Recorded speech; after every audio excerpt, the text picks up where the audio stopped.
నమస్తే, welcome to Ankusam news. ఆ జగనానంద కారకుడి పరిణయ వేడుకను పురస్కరించుకుని శ్రీరామనవమి వేడుకలు బుధవారం గ్రామాన వైభవపేతంగా జరిగాయి.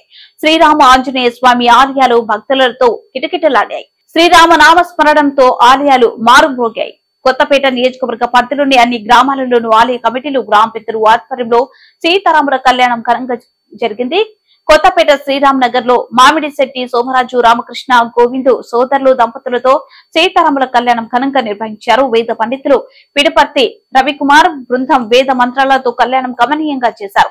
అనంతరం బెల్లం పానకం ప్రసాదాలు పంపిణీ చేశారు. అలాగే కొత్త రామాలయం నందు ముత్యాల వీరభద్రరావు ఆధ్వర్యంలో కళ్యాణ వేడుకలు ఘనంగా నిర్వహించారు. పాత రామాలయం గౌతమి నగర్, కండ్రిగ, వానపల్లి, బిళ్లకూరు, మందపల్లి, మొడికూరు, గండి, రావులపాలెం, గోపాలపురం తదితర గ్రామాల్లో శ్రీరామనవమి వేడుకలు అంగరంగ వైభవంగా జరిగాయి.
శ్రీరామనవమి పండుగ మహోత్సవ సందర్భంగా సత్యవాడ గ్రామంలో వేయించేసినటువంటి పట్టాభిరామస్వామి యొక్క ఈ కార్యక్రమం ఎంతో వైభవపేతంగా 200 సంవత్సరాల నుంచి మా పెద్దలు మాకు ఇచ్చినటువంటి మహోన్నత యజ్ఞం కింద భావించి ఈ యొక్క శ్రీరామనవమి వస్తుందనగా 40 రోజులు ముందుగా ఈ గ్రామంలో ఈ పేపర్ వర్క్ అంతా చిన్న పెద్ద ఆడ మగ అనే భేదం లేకుండా అందరూ కూడా ఓ యజ్ఞులాగా మాపులు పగలం వారికి ఎప్పుడైతే ఆ అవకాశాలు ఉంటాయో ఆ అవకాశాలను ఉపయోగించుకుని ఈ యొక్క పువ్వులు అంటే మందారలాగా, గులాబీలాగా ఏవైతే పువ్వులు ఎలాగుంటాయో అన్ని రకాల పువ్వులు అవన్నీ తయారు చేసి కుండీల కింద తయారు చేసి దండల కింద తయారు చేసి ఈ యొక్క పందిరిని చాలా మహోన్నతంగా ఎంతో గణనీయంగా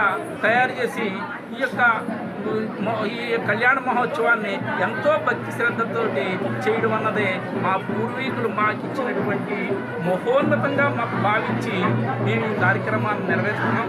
మా తర్వాత ఈ భావితరాల పిల్లలు కూడా బాగా తయారై వాళ్ళు కూడా నేర్చుకుని వాళ్ళు కూడా ఈ యొక్క రామసేవలో చాలా భక్తి శ్రద్ధలతో చేస్తున్నారు.